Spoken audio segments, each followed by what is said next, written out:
விவசாயத்துறை 100 நாள் வேலையை அப்படியே மாற்றி அனைவரையும், அனைத்து பெண் ஆண் இருபாலர்களையும் விவசாய கூலிகளாக பதிவு செய்யப்படும்.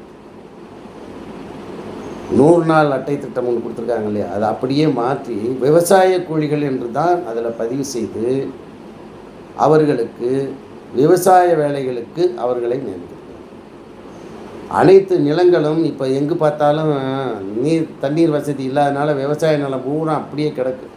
இது அனைத்தையும் ஒருங்கிணைத்து ஒரு பண்ணை திட்டமாக கொண்டு வந்து அரசே எடுத்து அனைத்து நிலங்களிலும் விவசாயம் செய்யப்படும்.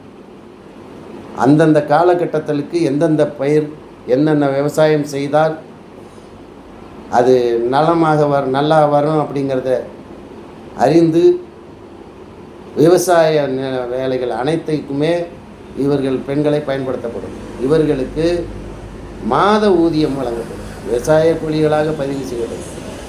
குறைந்தது மாதத்தில் 25 நாட்கள் அவர்கள் வேலை செய்ய வேண்டும். இந்த 25 நாட்களும் விவசாய வேலை தான் இருக்கும். விவசாய நிலங்கள் ஒவ்வொரு கிராமத்திலும் இப்போ எங்கே பார்த்தாலும் கருவை மரம் தான் மண்டி கிடக்குது. இதுக்கெல்லாம் திட்டம் கொண்டு வந்தாங்க திராவிட கட்சிகளில், எத்தனையோ இது கொண்டு வந்தாங்க. ஆனால் அது அப்படி எதுக்காக அதை அந்த திட்டத்துக்கு நிதியை ஒதுக்கீடு செஞ்சு அதை எத்தனையும் க்ளீன் பண்ணி விவசாயத்தை பண்ணும் இல்லை, அதெல்லாம் முடிச்சுட்டாங்க. அதெல்லாம் நம்மளுக்கு குறை சொல்லிகிட்டு இருக்க வேண்டாம், அதை கண்டுபிடிக்கவும் முடியாது. நாம் செயல்படுத்துகிறோம். அத்தனை கருவைகளை அகற்றப்பட்டு தேவையான மாவட்டத்துகளில் இப்போ உதாரணமாக இப்போ நம்ம கம்மாய்கள் இருக்கிற ஏரியாக்கள் இருக்குது, வானம் பார்த்த பூமி இருக்கிற ஏரியாவில் இந்த கரிமூட்டம் போடுறதுக்குன்னே வளர்க்கக்கூடியதும் இருக்குது. அப்போ அந்த தொழில் தான் எங்களுக்கு இதுதான் வேண்டுமென்றால் அந்த மாநிலத்தை விட்டுரும். விவசாய பூமி, நெல் விளையிற பூமி, கடலை விளையிற பூமி, கத்தரிக்காய் விளையிற பூமி, இப்படி எந்த பூமியில் என்ன பயிரிட்டால் எது நன்றாக வரும் அப்படிங்கிறத மண் பரிசோதனை செய்து விவசாய பண்ணைகள் மூலமாக நம் நாட்டு விதைகள், நம்முடைய பாரம்பரிய விதைகளை கொண்டு நாம் இப்போ இருக்கக்கூடிய ஹைபர்ட்னு சொல்லக்கூடிய கலப்பட விதைகளை அத்தனையும் அகற்றி நம்மளுடைய பாரம்பரிய விவசாய முறைப்படி விவசாயங்கள் செயல்படுத்தப்படும். கண்டிப்பாக அவர்களுக்கு மாதம் 5000 ரூபா ஊதியம், ரேஷன் கார்டுக்கு 2000 ரூபா, ஆக மொத்தம் 7000 ரூபா ஒரு குடும்பத்தில் ஒரு தலைவி கண்டிப்பாக போடப்படும்.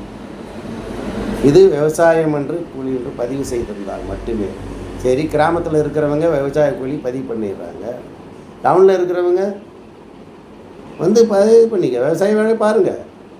எப்படி இருந்தாலும் அப்போ நீங்கள் வேலை செஞ்சால் தானே அவங்களுக்கு வருமானம். கிராமத்து மக்களுக்கு விவசாய நிலமும் வீணாக போகாது, விவசாயிகளும் வீணாக போக மாட்டாங்க. அந்த பொருட்களை அந்தந்த பஞ்சாயத்திலேயே அதை அமைத்து பதப்படுத்துவதற்கு அல்லது பொருட்களை சேமிப்பு கிடங்கு அமைத்து அங்கே பெற்றுக்கொள்ளப்படும்.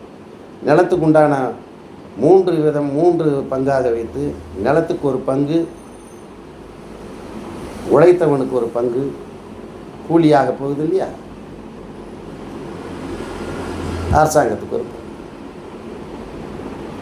நில சொந்தக்காரனுக்கு ஒரு பங்கு, வேலை செய்தவர்களுக்கு ஒரு பங்கு, அரசாங்கத்துக்கு விற்பனை செய்யும் பொழுது அது. இப்படி விவசாய பொருட்கள் எங்கேயும் நீங்கள் கொண்டுக்கிட்டாது. இப்போ பாருங்கள், நெல்லெல்லாம் கொண்டு போய் பெரிய கொடுமை, பாவமாக இருக்குது. ஏன்னா நான் விவசாயி கண்டு சொல்கிறேன், ஒரு நெல்மணி அதை நெல்லை விதைச்சி அதை அறுவடை செய்து எடுத்து வீடு கொண்டு சேர்க்கறதுக்குள்ள ரத்தம் வடியும். அவங்களுக்கு திராவிட கட்சிக்காரங்களுக்கு தெரியுமா அதெல்லாம்? உழைச்சவனா? இல்லை, நான் தான் கேட்குறேன், அவன் என்ன உழைச்சவனா?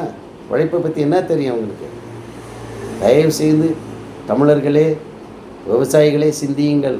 நான் ஒரு விவசாயி மகன், நம்மளுக்கு நாமளே நாம் தமிழ்நாட்டை வழி நடத்துவோம். எல்லாரும் சேர்ந்து, நீங்கள் ஒவ்வொருத்தருமே நீங்கள் ஒரு முதலமைச்சர் தான். உண்மை, நேர்மை, சத்தியத்தை கடைப்பிடிச்சிங்கன்னா